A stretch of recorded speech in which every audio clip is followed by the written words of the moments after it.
I was 13 when I first got access to a computer. My parents bought me a Macintosh in 1984 when I was 8 years old. I was in 6th grade. I learned to code in college. Freshman year, first semester, intro to computer science. I wrote a program to play tic-tac-toe. I think it was pretty humble beginnings. I think the first program I wrote asked things like, what's your favorite color?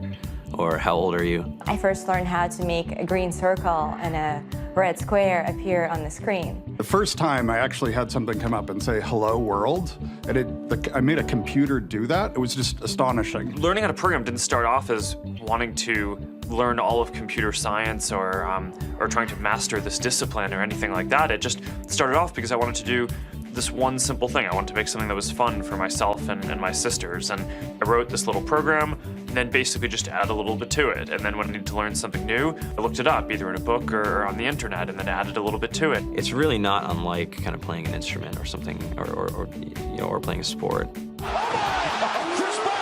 It starts out being very intimidating, but you kind of get the hang of it over time. Coding is something that can be learned, and I know it can be intimidating. A lot of things are intimidating, but you know, what isn't? A lot of the coding that people do is actually fairly simple.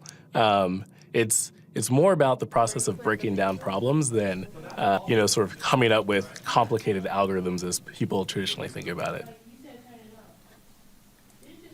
You don't have to be a genius to know how to code. You need to be determined. Addition, subtraction, that's about it. You should probably know your multiplication tables. You don't have to be a genius to code. Do you have to be a genius to read? Even if you want to become a race car driver or play baseball or build a house, all of these things have been turned upside down by software. What it is, computers are everywhere. You want to work in agriculture? Do you want to work in entertainment? Do you want to work in manufacturing? It's just all over.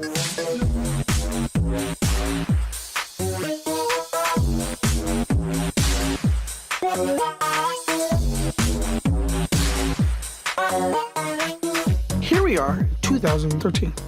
We all depend on technology to communicate, to bank, information, and none of us know how to read and write code. When I was in school, I was in this after-school group called the Whiz Kids, and when people found out, they laughed at me and, all these things. And I'm like, man, I don't care. I think it's cool, and, I'm learning a lot, and some of my friends have jobs. Our policy is literally to hire as many talented engineers as we can find. The whole limit in the system is just that there just aren't enough people who are trained and have these skills today. Whether you're trying to make a lot of money or whether you just want to change the world, computer programming is an incredibly empowering skill to learn. I think if someone had told me that software is really about humanity, that it's really about helping people by using computer technology, it would have changed my outlook a lot earlier. To be able to actually come up with an idea and then see it in your hands and then be able to press a button and have it be in millions of people's hands. I think we're the first generation in the world that's really ever had that kind of experience. Just to think that you can start something in your college dorm room and you can have a set of people who haven't built a big company before come together and build something that 1 billion people use as part of their daily lives is just crazy to think about, right? It's humbling and it's amazing. The programmers of tomorrow are the wizards of the future. You're going to look like you have magic powers compared to everybody else. I think it's amazing. I think it's the closest thing we have to a superpower. Great coders are today's rock stars. That's it.